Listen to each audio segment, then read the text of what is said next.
Rachel Maddow just said the quiet part out loud. From day one, a concerted and intense targeting of Black Americans by this president and by this administration. There's been a very clear and coordinated attack on Black America under this Trump administration, from dismantling affirmative action and attacking DEI initiatives. So we have relegated DEI to the dustbin of history, which is exactly where it belongs. To gutting regulatory or predominantly Black agencies while firing hundreds of thousands of Black federal employees. You don't regret that people might have lost important income to support their lives? No, I think it was more important to reduce the federal deficit. Did you reduce the federal deficit? No. To the Republican-led Supreme Court gutting key parts of the Voting Rights Act, effectively creating Jim Crow 2.0 in 2026. Which was passed to guarantee equality in how we vote. And of course, addressing the systemic and historic racial discrimination, especially across the South. With the main goal effectively accomplishing the disenfranchisement of Black voters. And now more and more people outside of just the Black community are finally starting to call it out. What the Supreme Court just did is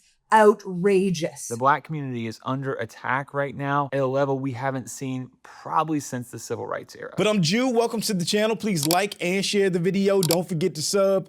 Now, let's get into it. We are now about 16 months into what has been from day one a concerted and intense targeting of Black Americans, specifically by this president and by this administration.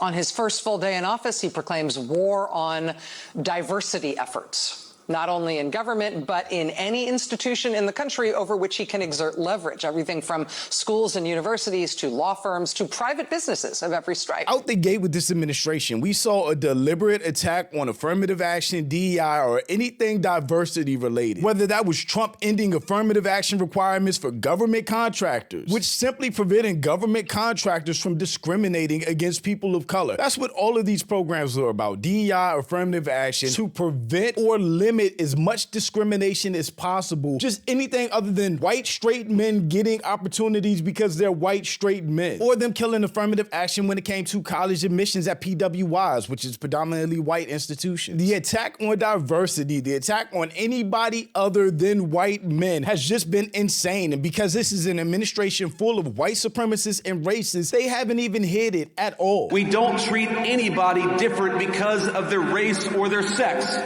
So we have relegated DEI to the dustbin of history, which is exactly where it belongs. A bunch of people cheering for the end of diversity will never not be mind-blowing in 2026. In the United States of America, you don't have to apologize for being white anymore. When did white people ever apologize for being white? When did they ever have to? These conservatives have mastered the art of being bullies and victims. They control everything, but then cry about losing the control of everything. On his first full day in office, he proclaims war on diversity efforts, not only in government, but in any institution in the country over which he can exert leverage, everything from schools and universities to law firms to private businesses of every stripe. He then immediately started firing some of the highest profile Black public officials in the whole U.S. government, seemingly regardless of any other thing about them. I mean, right away, we get the firing of the chairman of the Joint Chiefs of Staff, Charles C.Q. Brown. We get the firing of the Librarian of Congress, Carla Hayden. And then it's Gwynne Wilcox from the National Labor Relations Board. And then it's Robert Primus, the chair of the Surface Transportation Board. This administration, the Supreme Court with it, has destroyed 60 years of progress for Black people, for people of color. And they want to frame it as if they're fighting for equality of all people, when in fact, all of those provisions were put in place to protect people of color, to give them a fair chance at opportunities, at jobs, at education, because white institutions discriminated against Black people, just like we're seeing right now in modern day, where Black people are being fired, not for being uneducated, not for being unqualified, but just for being Black. And there are no safeguards to protect us anymore. And then it's Alvin Brown from the NTSB. And then it's Peggy Carr, the head of the National Center for Education Statistics. And then it's Willie Phillips from FERC, from the Federal Energy Regulatory Commission. And then it's Lisa Cook from the Federal Reserve Board of Governors. donors, and on and on and on. When Trump and his top political donor, Elon Musk, then started just lopping off huge swaths of the federal government to disastrous practical effect. This had to be one of the most egregious things that we've seen, and there has been no repercussions, no consequences, no pushback. People lost jobs, programs lost funding. DOGE no longer exists. Department of Government Efficiency as an actual entity within the federal government is no more. Not no comment, not it's under review, just it does not exist. Yet somehow this non-existent agency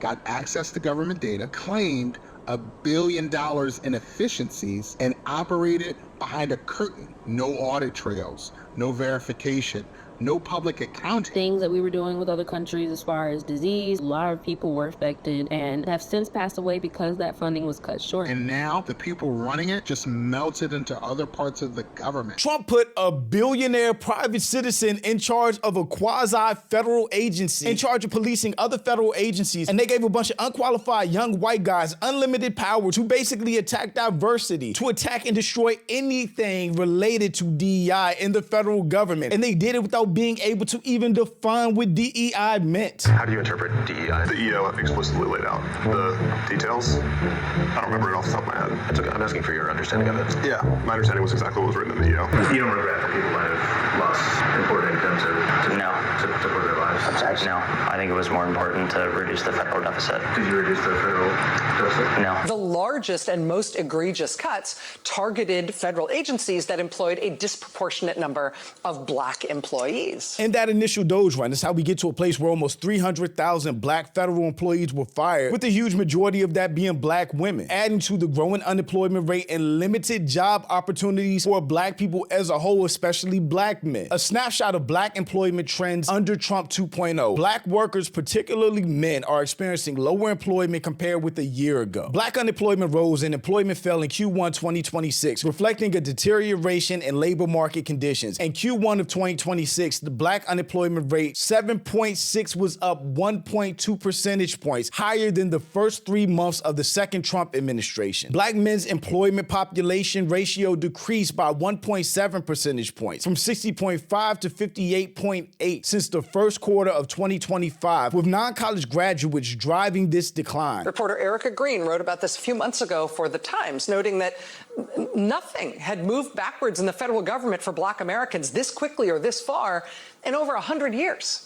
Since Woodrow Wilson came in 1912 and resegregated the federal workforce. Back when I was working, I used to be in rooms that looked just like this.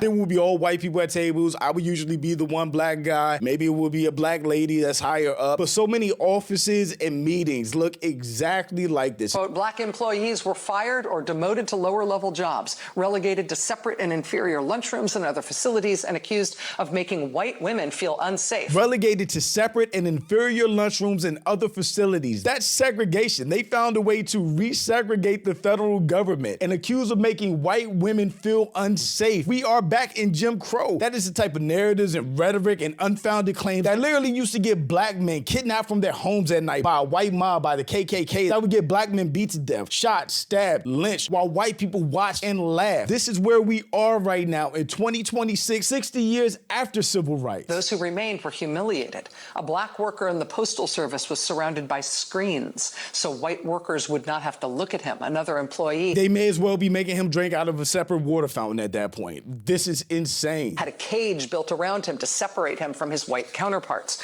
A clerk in the Treasury Secretary's office was assigned to rewrite all correspondence to address black employees by their first names. Address black employees by their first names, no matter their positions, no matter their seniority, just to completely dehumanize, take any power from black people. So while somebody else might be Mr. Thompson, you just call a black dude Sam. This is so frustrating. And the thing about it is how many people go along with it. I got a comment one time that said I generalize white people when talking about racism. I don't think all white people are racist, but white people definitely have a responsibility, if they're not racist, to stand up against racism, to stand up against discrimination, to stand up for black people and people of color when they see things like this happening. And oftentimes they don't, which is how racism and discrimination and segregation thrived in the first place. Because guess what? Everybody that's not black and affected by this benefits from it. The way Trump addressed the Librarian of Congress, Carla Hayden, by her first name, when he crowed publicly about firing her for no reason. In the year of our Lord 2025 and now 2026, this president and this administration is not just inheriting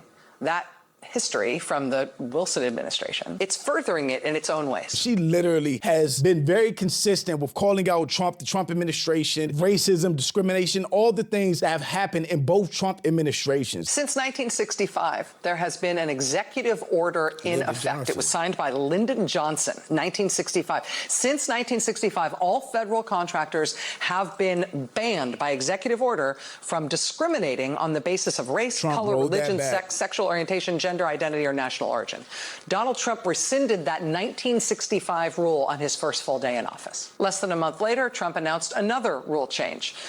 They rescinded Clause 52.222-21 of the Federal Acquisition Regulation, which doesn't sound like much, but I'll tell you what the title of that is. It's Prohibition of Segregated Facilities. That's what Trump rescinded less than 1 month into being back in the White House. Segregated facilities means any waiting rooms, work areas, restrooms, and washrooms, restaurants, and other eating areas, time clocks, locker rooms, and other storage or dressing areas, parking lots, drinking fountains, fucking drinking fountains. They're literally trying to resegregate us. People are not being dramatic. Don't listen to what this administration says. Watch what they do. We're already in Jim Crow 2.0 thanks to the Supreme Court. Make America Great Again was always to take us back to a time before black people, people of color, women had rights, had voices, and had power in this country. So for anybody talking about both sides of the same, shut up. They're clearly not. And for anybody that's voting Republican or talking about the Democratic plantation, Republicans are literally trying to put black people back on the plantation. At this point, we cannot afford anybody not voting, anybody splitting votes. What we need to do is get the Trump administration and anybody involved with them completely out of power to try to restore norm, to try to get back our rights. And because what they're doing in the South with those Confederate states, we literally need every single person to register to vote. Make sure they're still registered to vote after they register and then mysteriously fall off rolls, and to get out and vote in the midterms, because every single vote counts at this point. And for Democrats, they need to fight back in any way, shape, and form they can. Confederate states are illegally changing maps without votes, and they're being backed by the federal and Supreme Court. Meanwhile, you have Virginia that actually put the map up for the people, and the people voted for it, that got turned over by the Virginia Supreme Court. Because I don't know what rights any of us will have left if Democrats don't at least take back the House in the midterms to stop the Trump administration. We today have less rights as people than we did when we were born in this country. That should wake everybody up. That should be scary to everybody. That section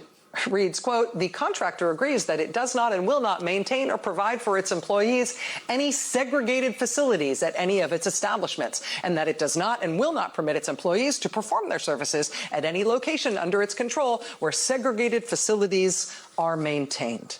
That anti-segregation clause has been in government contracts for decades. Donald Trump overtly reached out to rescind it, which means bluntly that the federal government no longer explicitly prohibits contractors from having segregated restaurants, waiting rooms, and drinking fountains.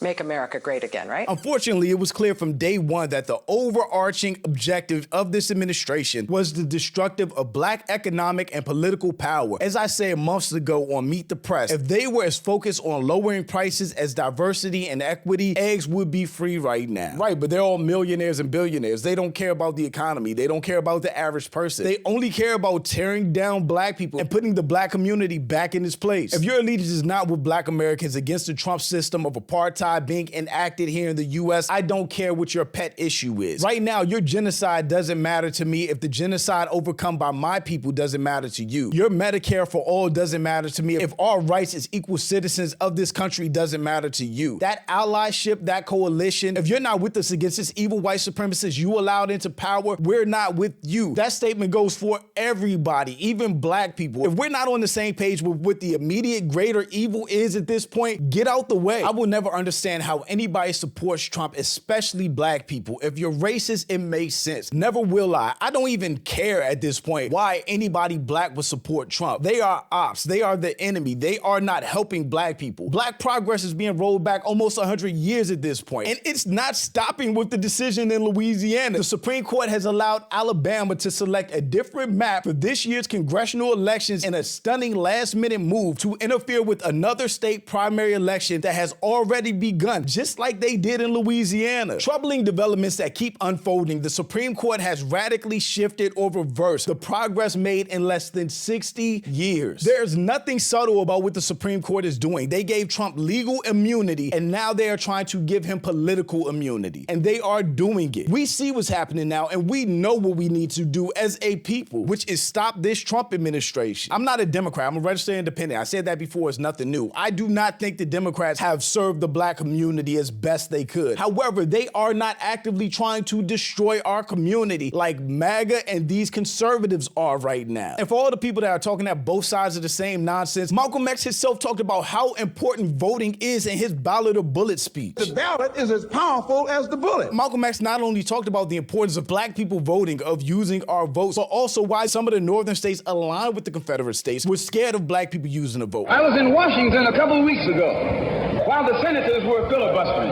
And I noticed in the back of the Senate a huge map. And on this map, it showed the distribution of Negroes in America. And surprisingly, the same senators that were involved in the filibuster were from the states where there were the most Negroes.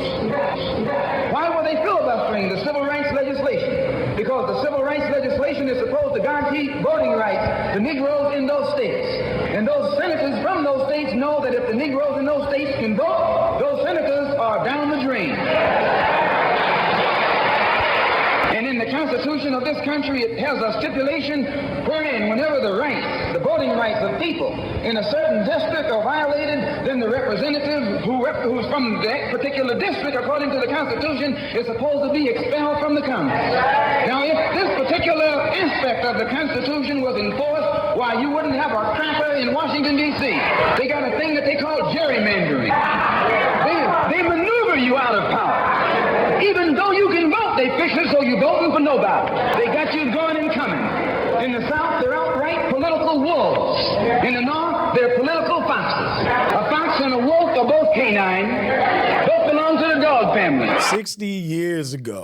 You take your choice. You're going to choose a northern dog or a southern dog. Because either dog you choose, I guarantee you, you'll still be in the doghouse. He also talked about the importance of black unity and black organizations and black independence. When you go to a church and you see the pastor of that church with a philosophy and a program that's designed to bring black people together and elevate black people, join that church. Join that church. If you see where the NAACP is preaching and practicing that which is designed to make black nationalism materialize, join NAACP. Join any kind of organization, civic, religious, fraternal, political, or otherwise, that's based on lifting the black man up and making him master of his own community. It'll be the ballot, or it'll be the bullet. It'll be liberty, or it'll be death. And if you're not ready to pay that price, don't use the word freedom in your vocabulary. It's not over for black people. This is where we need to open our eyes, where we need to wake up, realize what's happening, what's the real play of this administration. Most importantly, we and everybody we know needs to be registered to vote in state and local elections, which directly affect us in our communities. We all need to be out there in the midterms, getting this Trump administration out of power, out of office. We cannot stay on the sidelines. We cannot do nothing. Like Malcolm said, it is the ballot or the bullet. But shout out to my channel members. Thank you so much for supporting and thanks for watching. Y'all let me know what you think about all this in the comments. Also, make sure you check out the next video and don't forget to follow me on Instagram for behind the scenes and life stuff. And I'll catch you next time. Peace.